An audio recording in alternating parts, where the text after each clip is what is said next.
Ochalaba okwanjula n'embaga. Nze manyi nti nze wembera n'ekintu byange n'omukyala naye alina okubeeramu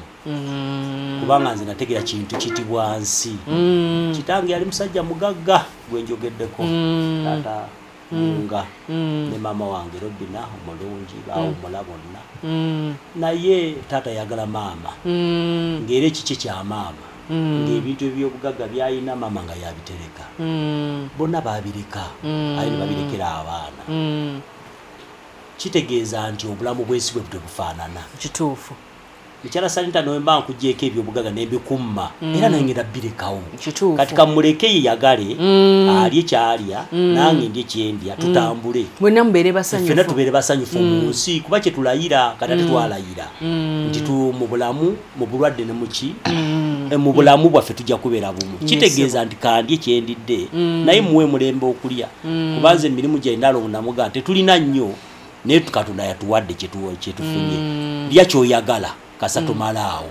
Nze ngombo yange nti lya kyowulya kyokola ki kasa toyonoona kukola ki kumalawo naye afuna emirembe neme kubeera nga nze nsanyuka nzekka. Basajja bannaye mbabuulira era mbagamba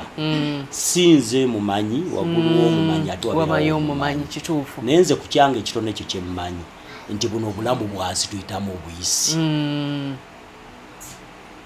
Bwengula poloti eno nenjigula nenjiteka mmanya gaye teba yange naye ate ne mukyala wange naye mugulya ne muwa ne mugambe yogwo ogikola ki ogisasula kubanga lwaki nti byonna nabyekumako ne babitwala era kituufu ebyo bitono byennina era naye obujulizi asobola obbukuwa nti wabeera poloti olusi gye mbanguze ne mugambe yogenda ogikoleko ti ate bagiteeke mmanya nti bagikuwandiikemu kubanga nze mmanyi nti tujja kutuuka ekiseera tukole ki aliyeko naye asanyuke amanyi nti bulamu bwensi kuba ne yazaalibwa abazadde alina abazadde be nabo abamu mu Luswayiri tugamba kutegemeya abamutegemeya ye Naalongo kakati nga nabo bagamba nti mwana waffe yafumbirwa era nabo bamusabira essaala bagende bakole bafune ate lwaki bafuna ate lwaki omusajja ambyeddiza nze era ng'ate naye ayina abamulindiridde okufunayo kyafuna akole abaweerezeeko kuba ne mwana w'abantu abajja ne twefunaŋŋana ne tuwasaŋŋana ne tubeera bumu. Nze nkubiriza abasajja nti ebintu by'ensi tetubimalaawo wabula mubikozese ekiseera kyammwe nga weekiri mulye kye mulidde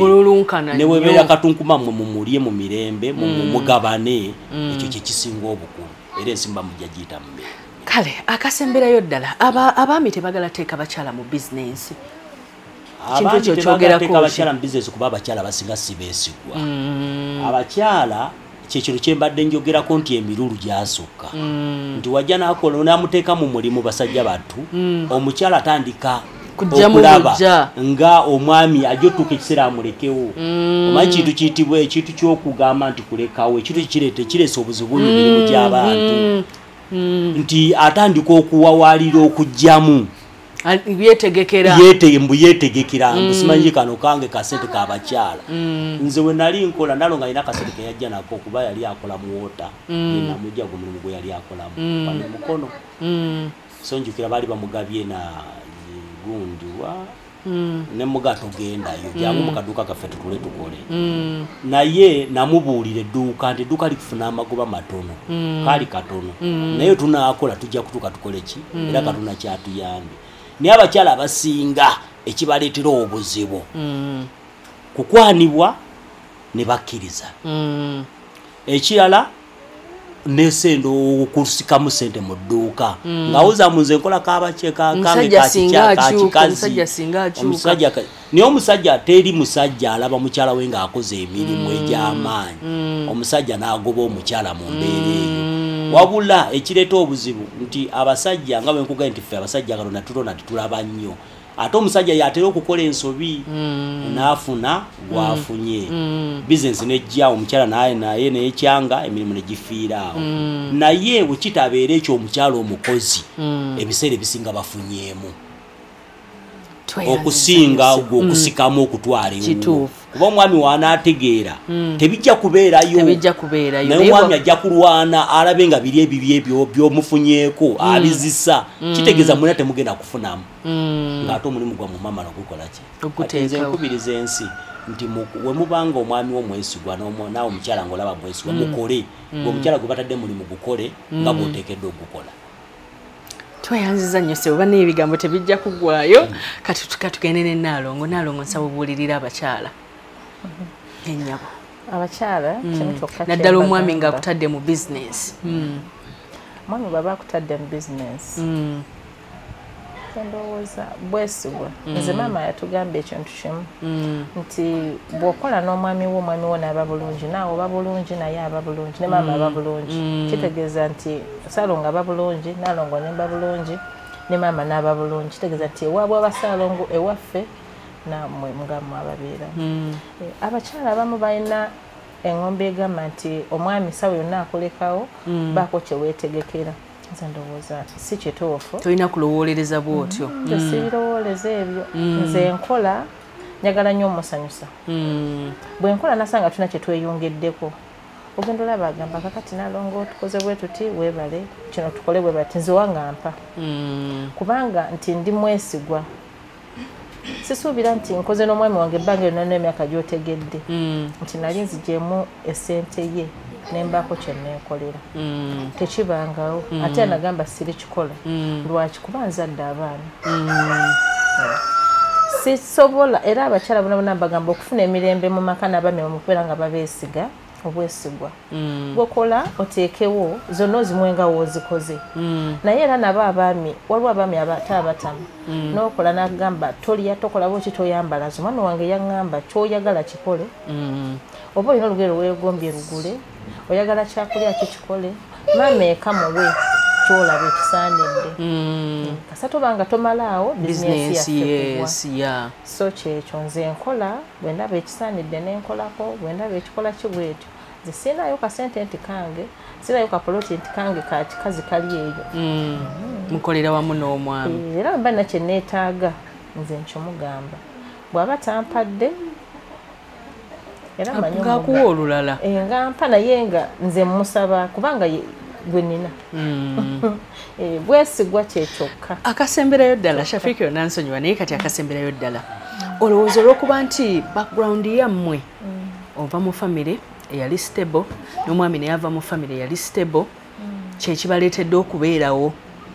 nga abamu abava mu famire ezitali stable oba yakula na single mother oba yakula na single father kibagoberera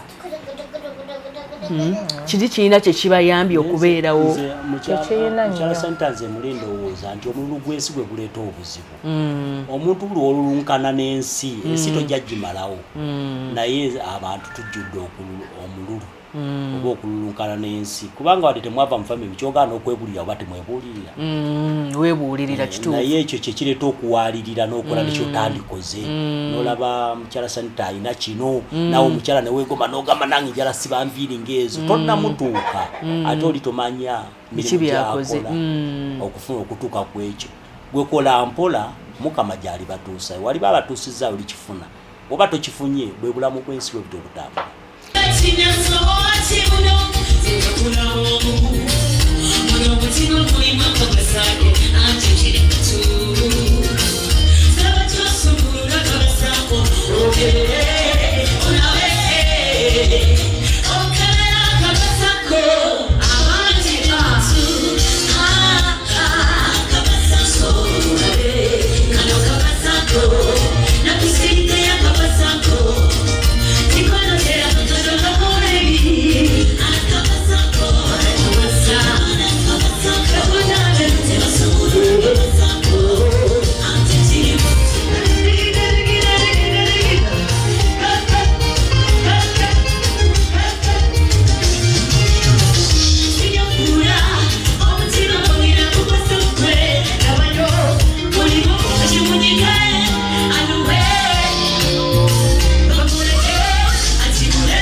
wamuyamba bwezi tobera n'omukazi ng'osuubira abakyala kakwira kalulayo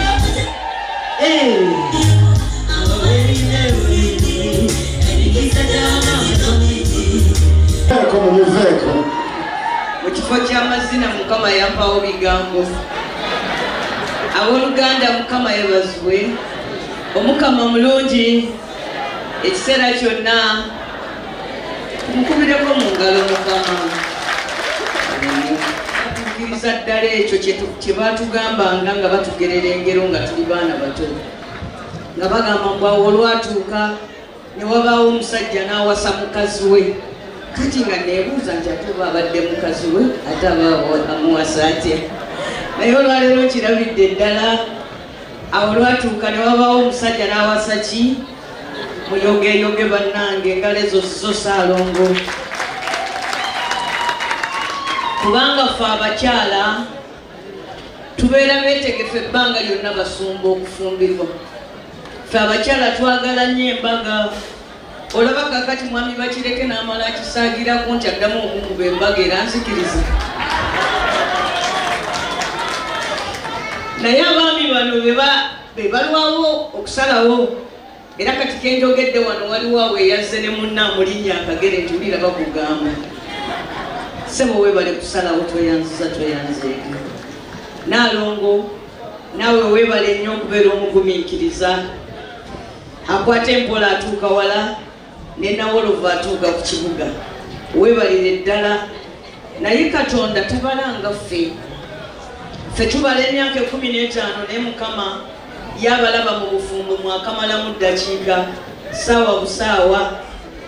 ate era mutugobe mutukwate n'okutuyisa ffe mutuyisa abaabasookayo okumanya okubala kwa Mukama kuzibu mwayingidde babiri ekkanisa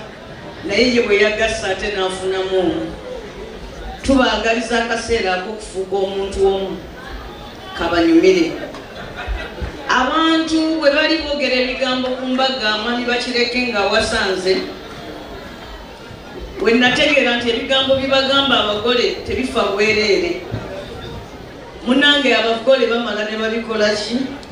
ne babijjukira kyenva njagala nange obagamba kino oba sitaani abadde abakema abadde mwangungu kubanga sitaani mu by'okufumba abadde ababala nti muli babe olwaleero naye alinnyisizza amadaala g'omukemi abakema kaakati naye amulinnyisizza eddaala yakati sitaani gw'abataddeko ye sitaani akema abafumbo n'olwekyo Ssaalongo eno essaawa yakweyongera kwenyweza omuntu yalowoozezza nti ku myaka 15 bakyabagamba ki